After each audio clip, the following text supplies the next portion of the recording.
there are a lot of questions. You've got a lot of questions as well. But I'm just going to start off with a very open question to the people here today. And I'm going to start off, and I'll just go from my immediate right, and I'll work all the way down to Dr. Birol at the end.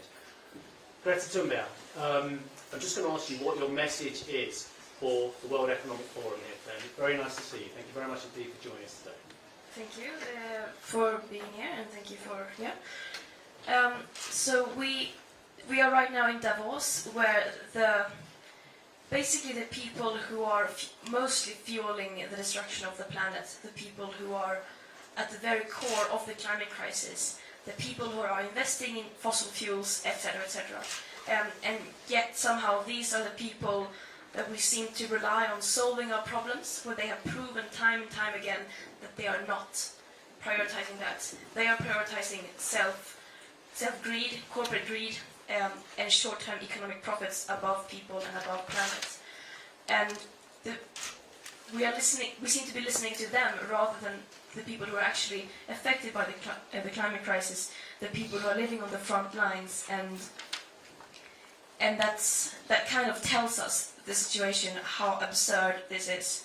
But the people who we really should be listening to are not here. Instead, we are bombarded with messages from people who are basically the people who are causing this crisis. Thank you, Vanessa. Well, for me, coming here, I didn't know exactly what my message would be, because what haven't we said and what haven't we done?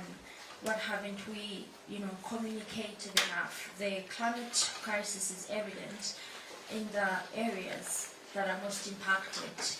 Most cases, these areas are least responsible for the crisis, where people are stretching their livelihoods, people are trying to survive, clinging to their lives and just trying to make it for another day, to make it for another week, to make it for another hour, another minute. So for me, my message is the climate crisis goes beyond statistics and data points. It's about the people, and very so often in this place there is a disconnection between what is being discussed and what is happening on the ground.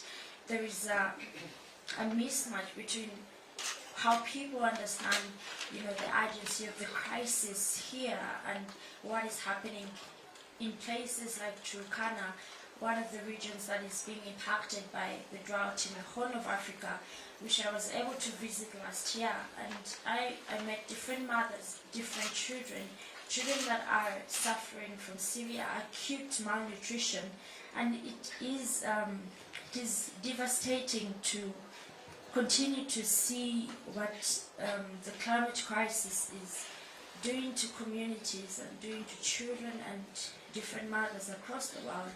And one specific child that stood out for me is a child that I met with his grandmother in a hospital where cases of severe acute malnutrition are referred for treatment.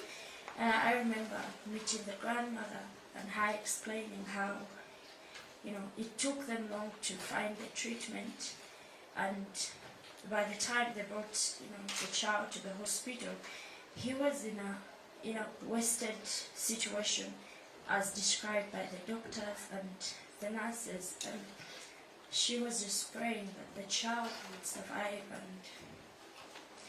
And a few hours later we learned that this child had passed away, and this could have been a preventable death and a preventable crisis. So I feel frustrated I don't know what else to say, because the urgency of the crisis is evident and people are dying, and it's like our leaders are playing games and they don't see the challenge that's happening. I am frustrated and I'm so hurt by what is happening and the inaction why is it so hard for people to understand the urgency of what is happening? We could save very many lives because so many people are stretching to try and survive the next minute, the next hour, the next week, the next day. And here the discussions are on growth, development. Why don't we slow down a bit and talk about lives and people? It's just frustrating. Vanessa, thank you very much indeed for that. Helena. I come from an indigenous community in the Amazon rainforest, and for decades we've seen how our forest has been cut down, again in the name of development, for oil exploration, for extractivism. The same industry that has caused the climate crisis is also destroying our territories. And while they're at it, they're also committing human rights violations. We don't see the sense of urgency reflected in action. Indigenous communities, indigenous peoples, youth, scientists, we've all been pointing towards a direction where the oil industry they're not going there. They're not going there, the world leaders are not going there. And something that Vanessa said, like, we're frustrated, but what else can we do? We've said everything, we've done everything we can, and you know, and still we're going into this really dangerous direction. We're taking a really dangerous path, and we're already seeing how people are suffering on the ground. We see that every day in our lives, and you know, it's completely insane that we are allowing this, and we have people here in Davos that are enabling that through government, through investing in fossil fuel, and at some point there needs to be a stop. This is criminal. This is criminal behavior, and it should be judged as so as well. Yes, I'm a climate justice activist from Germany, and I spent the last week with Greta and many others defending livelihoods against coal diggers in the Rhineland in Germany, which is the largest single source of CO2 of the whole of Europe. And many people then said, oh, it's an interesting change of scenery coming from the mud in Lützerath to Davos, whereas we walked through the dirty mud in Lützerath, and now we're in Davos witnessing dirty deals being made, so I'm not sure how much of a change that actually is. Chancellor Scholz yesterday said that the future belongs to renewables, and I think there's one part of the sentence that he left out, which is the future does not belong to the fossil fuels. And if we look at the business plans, however, of the big fossil fuel industries worldwide, 96% of oil and gas industry plan to expand, even though we know that the science is very clear, the numbers are very clear, there cannot be any fossil fuel expansion happening everywhere. Yet the business plans and the investments plans, they tell a different story. What does it mean? What kind of message is coming from that? And the message is, I think, quite clear. The future will not belong to the fossil fuel industries, but they won't lead into that future themselves. As long as fossil fuels get to make the rules of the end of the fossil fuel era, there will not be an end of the fossil fuel era. Someone will have to draw the line. Someone will have to say enough is enough and end the destruction. And that end, and I think we can be certain here, will not come from the industries themselves. And it will not come from slow plans to transition to somewhere. Right now we see that across the world an expansion and an intention is being planned when it comes to fossil fuels. So as long as fossil fuel industries are planning to expand, someone else will have to say no to that. That's why we're turning to the EIA, that's why we're turning to governments worldwide, that's why we're going to the streets. And we also know that as long as investors like BlackRock, like Deutsche Bank, like Qatar, who are the lead investors of RWE, who we fought against last week, as long as they plan to invest in new fossil fuels, they are on the wrong side here. And maybe they don't want to know that, but we can be very certain about that, and we're not going to shy away from spreading that message. Thank you, Lisa. Look, one thing that's very clear is that seeing four very powerful activists here on the outside of WEC is very interesting, but in terms of bringing the dialogue with powerful institutions such as the IEA, I think it is absolutely fabulous that A, the four of you are here, but B, that Fatty, you have come as well, because not only are you here, and I think it's great you are, but you've also got a view to what's going on in there. Now, the ladies have already said that there is inaction going on inside the halls of the Congress. They have already said that there is no sense of action despite the words, despite, we've just had COP27, I was at COP26, and we're at COP21, 15. How different is what you're hearing here to the sense of urgency in there, Fatty? Thanks, Steve. First of all, many thanks for the invitation. I think me being here is already a very important signal that I wanted to give the word. But may I first things first, may I first thank to Greta. Vanessa, dear Vanessa, thank you very much. Helena and Luisa, thank you very much what you have been doing. Steve, my message is the following. Energy is responsible for about 80% of the emissions causing climate change. Okay? If we are not able to transform the energy sector, we have no chance whatsoever to reach our climate targets.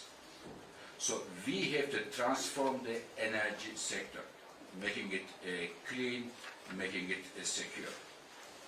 And when I look at today the international agenda, the global agenda, including here in Davos, why we have to see that the climate change needs to get more attention, unfortunately, the attention to climate change is sliding down. I find it rather worrying, and it is the reason I thought it is now time to ring the alarm bells, bring the climate crisis together with other crises, the energy crisis, food crisis, at the top of the international policy agenda. And I think this is my main message. Climate agenda needs to get, it is a priority in the agenda of the decision. Let me just get something straight, Patty, because the activists believe there can be no new fossil fuels projects in order to hit 1.5 degrees. You believe there should be no more fossil fuel exploration, production, new facilities to reach 1.5 degrees. Why is it that the most preeminent organisation, perhaps globally, certainly amongst consuming nations, is saying that, and yet new production is going ahead? So, Steve, the issue is we have to keep the temperature increase to 1.5 degrees Celsius. If it goes above that, the rather fragile equilibrium of our planet will be distorted. We will be all in trouble. In order to do that, we need to get energy from clean, carbon-free energy sources. Okay, and to do that, the magic word is investment. Today, investment in clean energy. Today, the world invests about $1.5 trillion. In order to be in line with our climate targets, it needs to go to $4 trillion clean energy investments.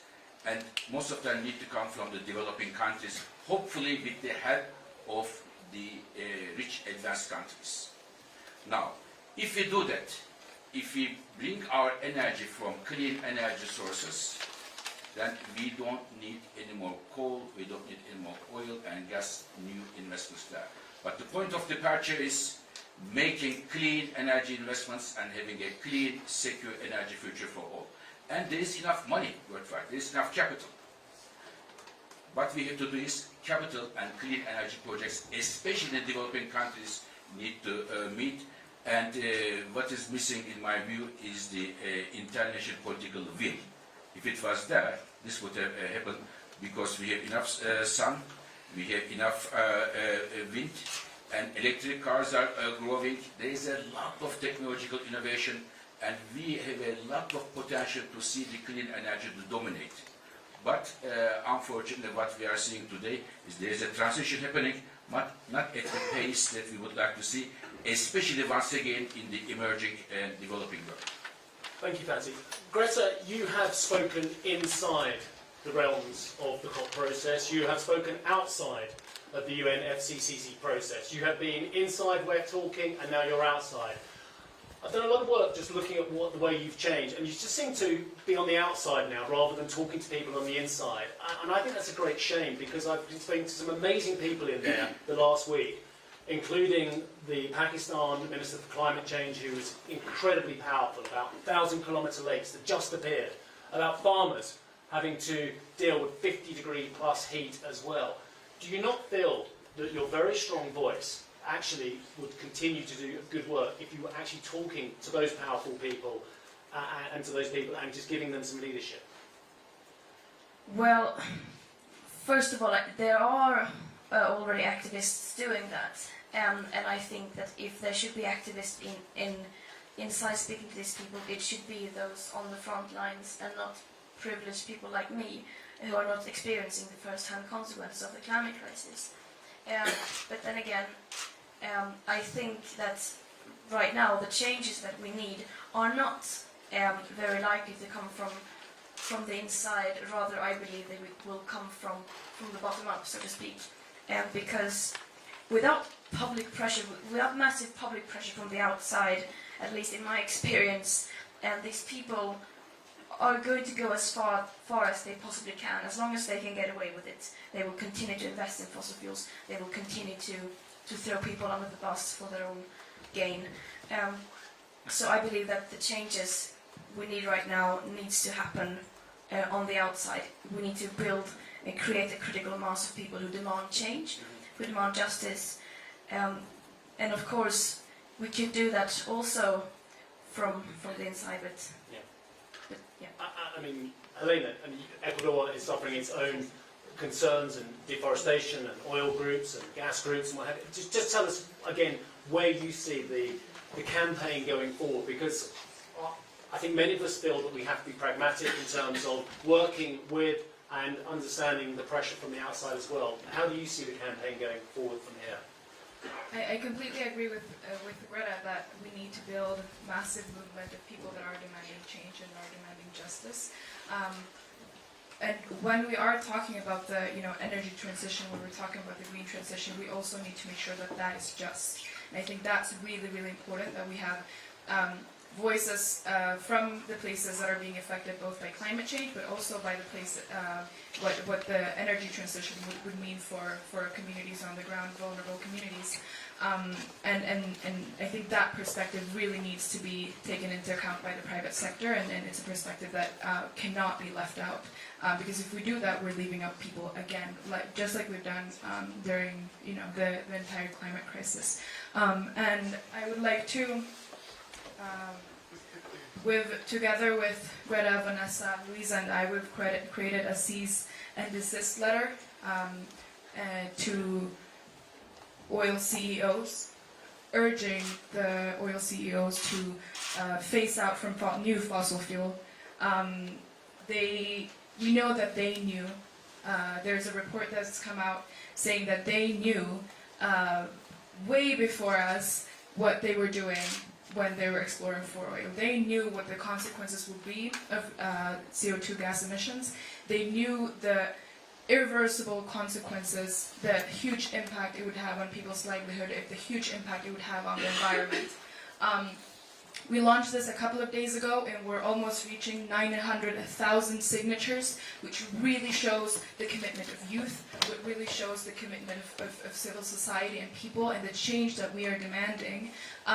And this is a message to these CEOs and decision makers of how urgently we want and we need change. And we are very happy to see that this message is in fact in line with what the EIA says very clearly, that there cannot be any fossil fuel expansion happening anywhere.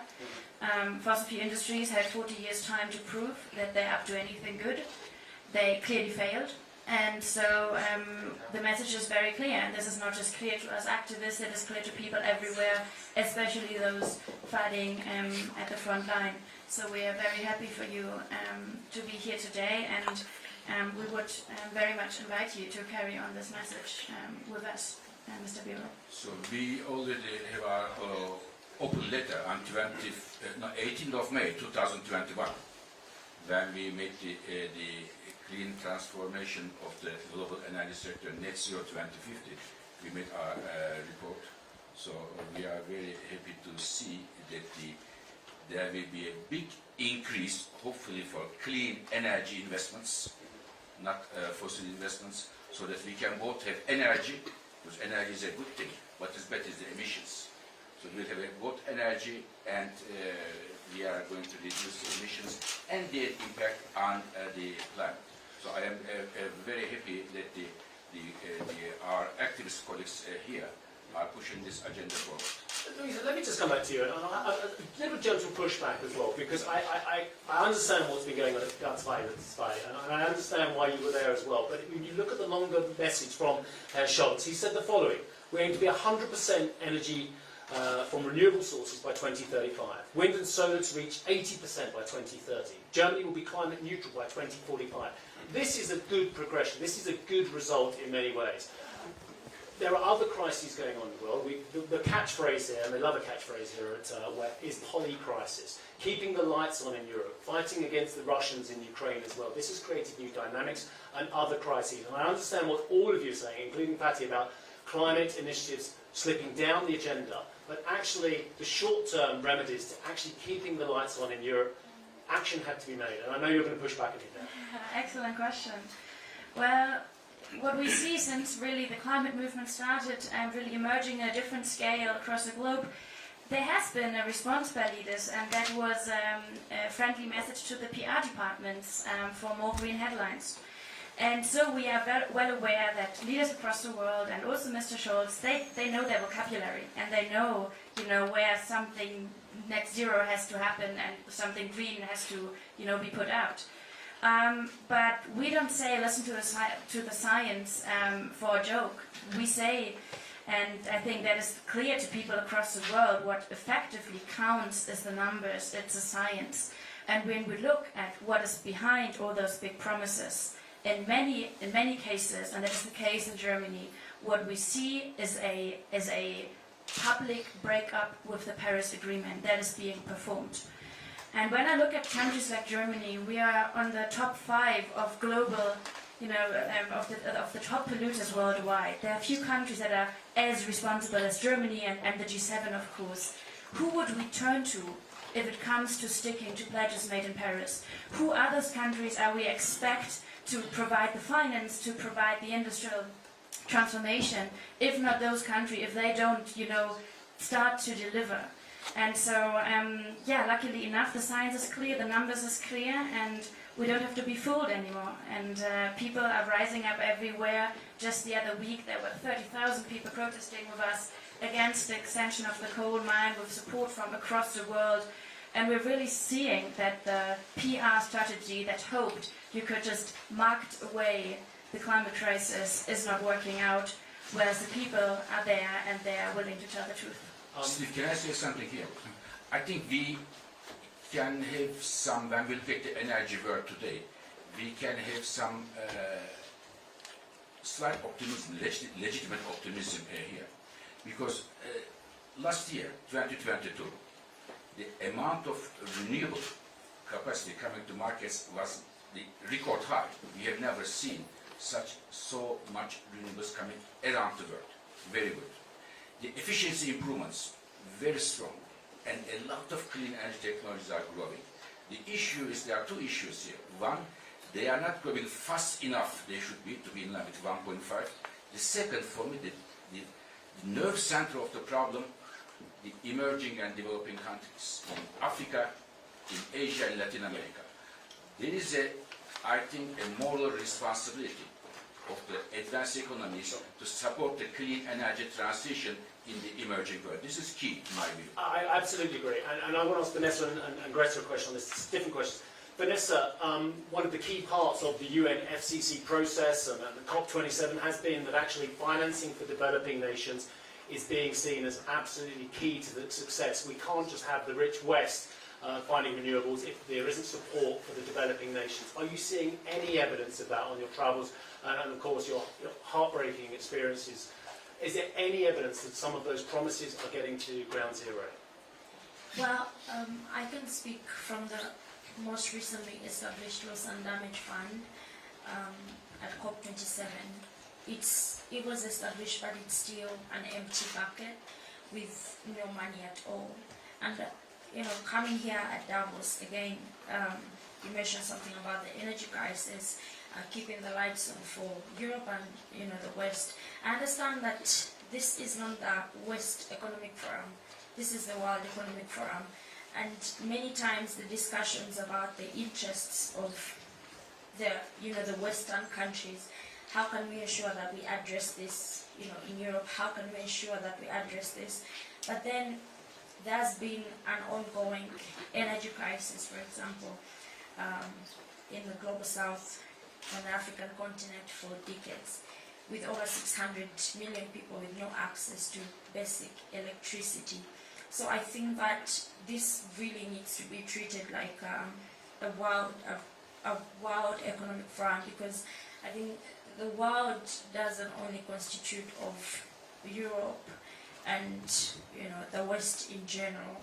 So I just really wanted to say something on that previous question that you asked, that if there is an energy crisis, it's not just in Europe, it has been there for decades, and we need the massive scale up of renewables, especially in communities that are experiencing energy poverty or that have been experiencing energy poverty for decades. So yes, there is a need for that finance for adaptation. There is a need for real money for loss and damage, because with whatever crisis that we see,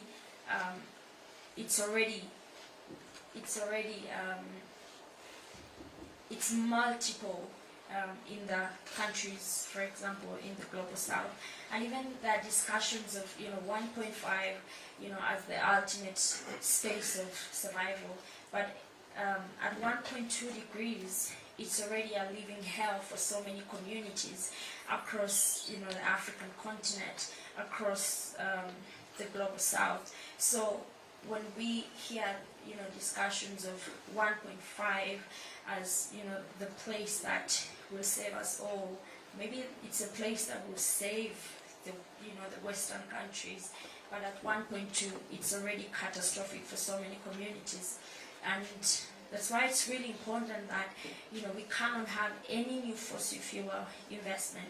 The UN Secretary General Antonio Guterres announced that the business models of fossil fuel companies are inconsistent with human survival. They're inconsistent with human existence. He already said it's more an economic madness to make any more of these investments. So to ensure that people are protected, not just in the West, but the entire world, we must phase out all the fossil fuels, and that is coal, oil and gas, and massively support a transition to renewable energy, especially in the global South. Thank you. Can I say something to support Vanessa Africa? Yes, Because Africa we don't talk much. Now, in sub-Saharan Africa, every second person doesn't have access to electricity. That's number one. Number two, 2 out of 3 households using primitive cook stoves for cooking, which creates a lot of respiratory diseases, especially for women and children. And it is the top 3 premature death reasons in sub-Saharan Africa.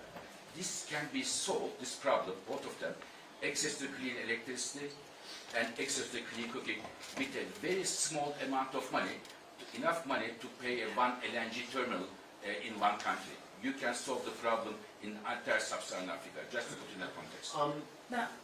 I think the only challenge is that we are only discussing about the energy crisis, and like you said, we don't talk about Africa a lot. I really picked that, and I think it's really problematic because it's like Africa is an afterthought, or so we're busy focusing on privileged countries while leaving out communities that have been suffering for decades. The world doesn't revolve only around the West. Yeah, and it's not just Africa or the West, or developing versus developed, because the ramifications in terms of migration and social issues will affect the whole world if indeed these aren't addressed. Greta, a very difficult question is, how should the developing world be allowed to develop? Should we actually allow, or allow, we can't not allow, but should it be okay for developing nations to use coal, to use oil, to use gas, to use fossil fuels, so they can industrialise, so they can keep the lights on, so they can provide feedstocks for agriculture? It's very tricky to know what developing nations should be allowed to do, rather than, again, the rich West that this concentration of a lot of this topic has been about. First of all, I think that the term developing countries is a bit misleading. It's not like they are underdeveloped, it's more like they are overexploited by other countries like ours. And I don't think I'm in the position to tell others what to do. The climate crisis boils down to justice and what's already happened. This is a cumulative crisis. What we do, the emissions we emit, stay in the atmosphere for a very, very long time and will continue to destabilize the biosphere for many, many generations to come. And of course, not only environmental effects, but also thus people. So who am I to say that I've had these privileges, but now others that haven't been able to do so shouldn't, because we are facing a crisis and so on.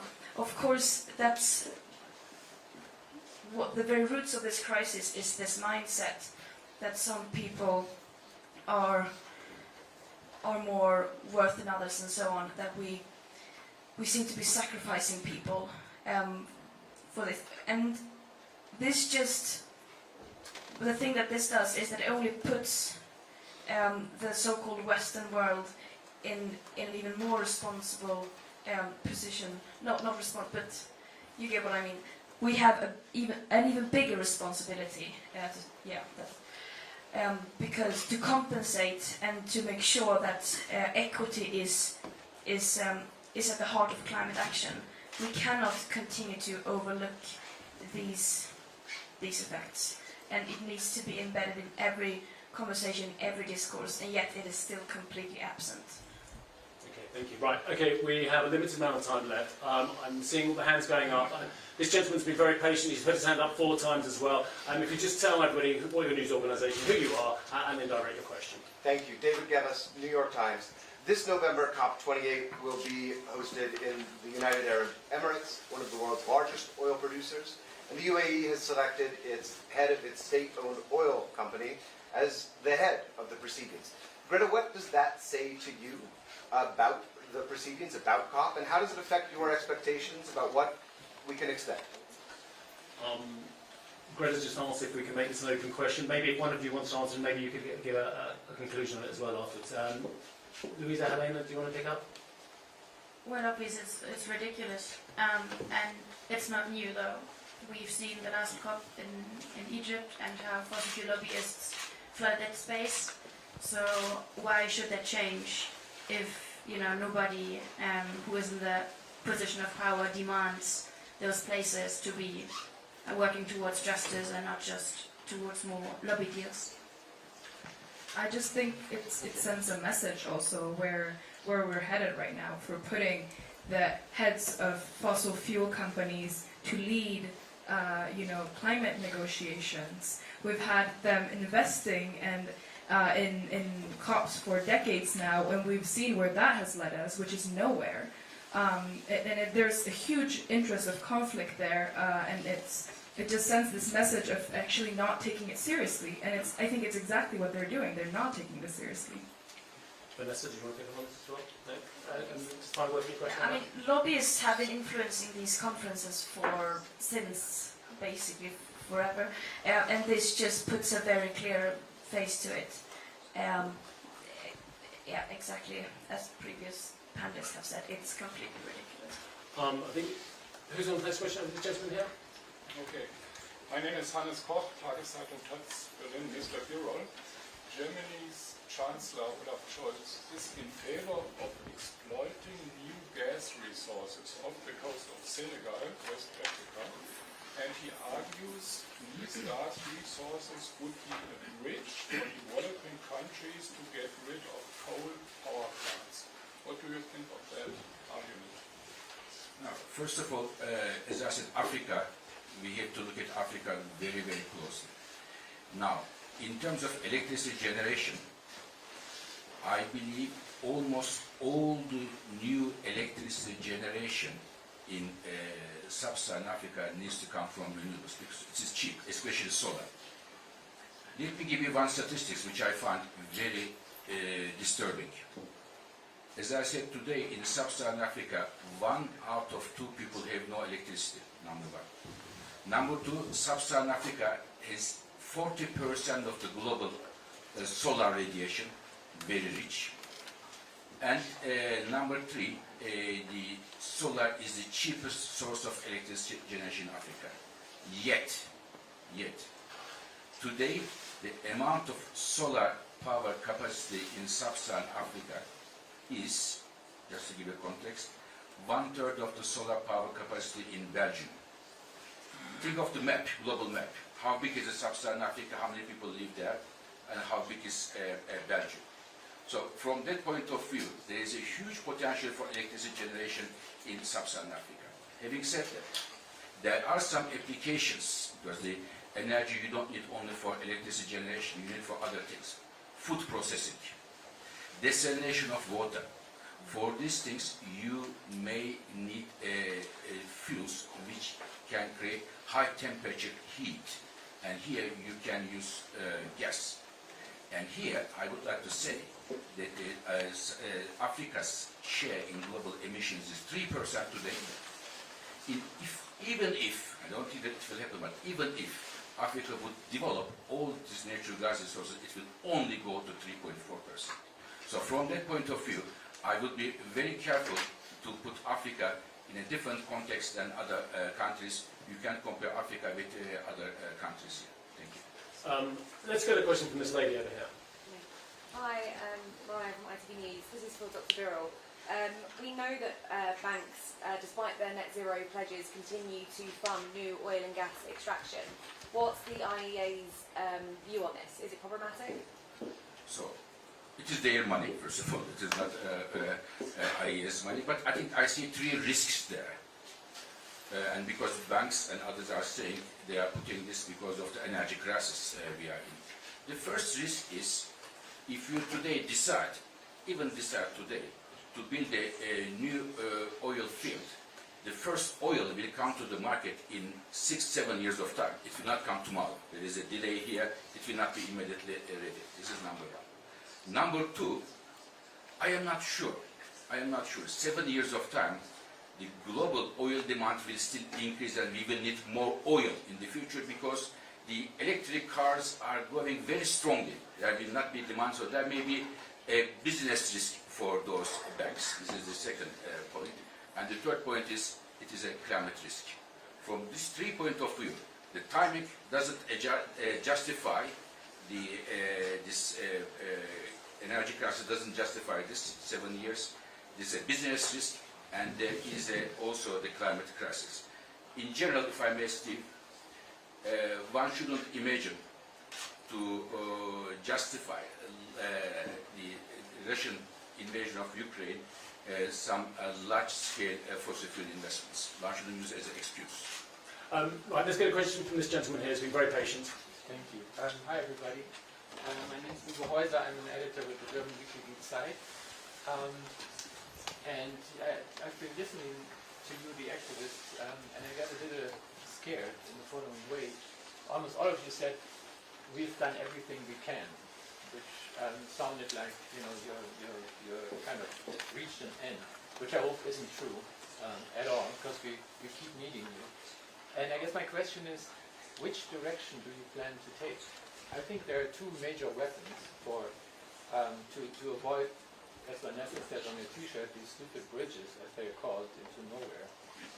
One is capitalism, sort of feeding the oil and gas industry with its own weapons, meaning with cheaper renewable energy, especially in the south of the world. We're far from that, but I think that's one way to go. The other is litigation. There's a lot of focus in litigation. So my question is, where do you intend to go to make sure that your influence stays high? So what I'll do is just to say, I've got time for one more question after this. So one of you, I'm not looking yet. And what I want to do is, if I may start with all of you answering that question, if you would, as well. And I'll start off with you, if you would, Lisa. And should we take another question to answer too, maybe, or not? Well, you've got two questions there anyway. Okay. You're going down the Yeah. litigation route, and Okay. what other route forward? Well, I think it's very clear that as an activist, we do what we do not because it's easy or because it's convenient, but because it's necessary. And we don't do it despite it's hard, but because it's hard and it's a tough run. And what we see, though, is that we are joined by forces across the globe. And luckily enough, we are more than ever. And we see the most unlikely alliances are building up. Speaking of the protest in the coal area in Germany, we were joined by farmers, by churches, by grandparents, by people from really across the place who start understanding that this is their time to act. And the idea that the climate activists will save us all, it's another myth to reassure in a time where there can't be reassurance on things. So that I think is a very important message. And speaking as someone who has successfully sued their own government, I think litigation, of course, is something that we will look at again and again and again. This is a letter to cease and desist, and I think looking at the legal context of that, it is, of course, there are more steps that can be taken there, which I think is very important. I would just like to maybe say one more thing about solving crisis, because that came up from you, Steve, but also from the audience. It's a fairy tale to tell that new fossil fuels will solve any kind of crisis. The energy crisis we're in is a fossil fuel energy crisis. It is existing only because of a singular dependency on fossil fuels, in this particular fossil fuels from Russia. And what we're seeing is that new fossil fuels don't solve energy crises in Europe, but they produce crises across the globe. And whenever someone goes ahead and starts selling a new fossil fuel project as a solution to any kind of crisis, I think it's a journalistic duty, but also a public duty, to challenge this and to ask what kind of crisis to be solved and which new crisis is to be produced here, which, as we heard on the panel, is very obvious, I think. May I add something here? No, I think we'll come back to that just one very briefly. I think that the lasting solution to our energy crisis go through clean energy investments. Just one. Thank you, Fatih. Helene. I think the reason why we do this is because we know we have something to defend. I come from the rainforest and living there. When I go back here, I go back to a clean river still. I go back to a rainforest that is standing, that is living, that is healthy. I go back to a people that has been fighting for decades. I have that, and I have something to defend. What I do can assure you is that we will be, excuse my French, a pain in the ass for everyone who's working towards the new exploration of fossil fuels and destroying our planet. And that, I think, I speak for all. Thank you, Vanessa. Well, I think that one of the challenges that I see is that there's so many people saying that they need us. There's so many people saying we're inspiring. There's so many people giving standing ovations, but few of them are joining us in our fight for climate justice. So I think that as we move forward, our activists are expected to be strong and all that, but it can be frustrating. It can be frustrating to see the inaction and to see the crisis continue to impact so many people. So I think we need to move from a place of being told that we are needed to people joining us and working with us in whatever space that you're in, if it's in the law, if it's in the schools, if it's in media, whatever thing that you can do, like play a part in our fight for climate justice. Yeah, I mean, we are nowhere near the end. We have only just begun. But no one said that this was going to be easy. It's we know that the changes that we are advocating for are not going to happen overnight, and that is why we have to stay strong during a longer period of time. But also, we cannot do this on our own. The climate activists currently need to multiply many times. We need many more because we need help. Right now we are still moving in the wrong direction. We are speeding in the wrong direction. The global emissions of greenhouse gases are still increasing. We are heading completely in the wrong direction. We need many more, so we urge everyone to join the fight. Okay, I have got time for one short question. I'm going to let the lady, and one short question, and I guess very brief answers, because I know you've all got to move on as well. So this lady here. Really quickly, the Inflation Reduction Act in the U.S. And you are, sorry? Madison Mills from Bloomberg.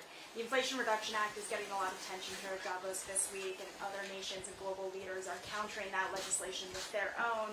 What do you make of that legislative tete-a-tete on climate change? Is that effective? Why don't you start off with what you see, positive or negative, from the IRA, and then we'll just move on and just ask if the activists want to comment on this one as well. I was, first of all, I should say, Steve, that I am a man who makes his hands dirty with data every single day, as you know, the energy data.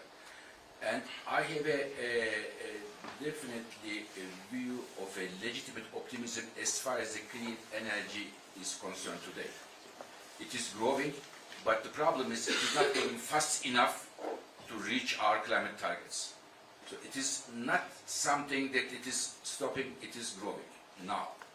In addition to all the market forces, government decisions and so on, the Inflation Reduction Act, in my view, is a very transformative move from the United States, giving about $400 billion President Biden and his government to clean energy sources. It is solar, it is wind, it is electric cars, it is clean hydrogen and others. So therefore, I hope other countries, and India is moving in the same direction, I hope Europe will come at a response to address the clean energy. They all together have to reach our clean energy goals. So this is my hope, and Inflation Reduction Act is a step in that direction. So it's the public sector coming up with the carrot as well as stick. Does anyone want to comment on what's happening from the US government and what you hope other governments to do in terms of incentivising companies to look for more green initiatives? I don't think we do that. Yeah, okay, right. Why don't I ask a very final question then, and I would literally want a 10-second answer from all of you as well. I do want to end this and try and say, is there anything that you're seeing at the moment? I can tell you what I see as optimistic, but I'll tell you afterwards as well. Do you see anything at the moment going on that gives you a cause for optimism? We'll just go down the line very quickly. Greta. The people standing up and raising their voices against all that is happening, that's the hope right now. The hope comes from the people. Vanessa? Same. Same. And Louisa? Yeah, I think that they were excellent last words. I think we keep it to that. The power is with the people, and as Greta said, we urge many more to join. The term activist itself hopefully doesn't need to exist at some point anymore, because people have understood that standing up for for the right to live and for livelihood shouldn't be an act of activism, but the most common thing of all.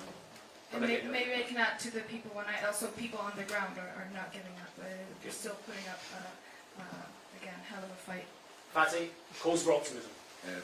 Now, Steve, what I see is that this challenge is really very huge. Transforming the entire energy sector, which has been in place decades and decades. And to do that, in addition to technology, government support and so on, we did one thing, in my view, most important.